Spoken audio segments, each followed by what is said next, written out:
When you're trying to keep change, you have to be honest. You have to be real. You can't virtue signal. You can't play the game. You have to be committed to it.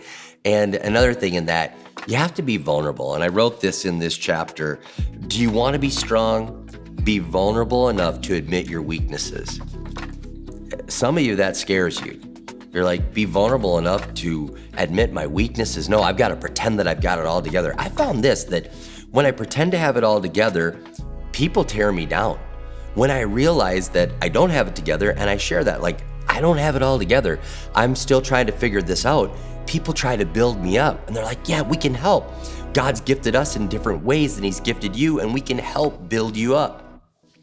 Vulnerabilities come easy for me. And, as you saw, I live tweeted my heart attack. I mean, I'm just like, I'm having a heart attack.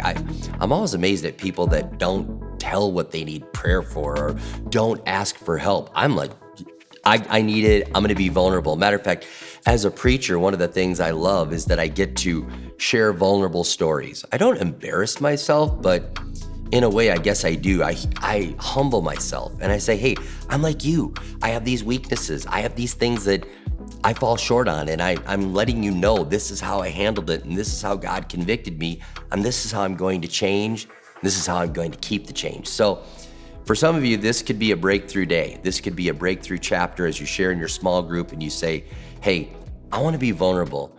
This is something that I'm dealing with. Again, you're not embarrassing yourself, but you're being humble enough to say, hey, I really want to keep this change, and vulnerability is going to help me keep that change.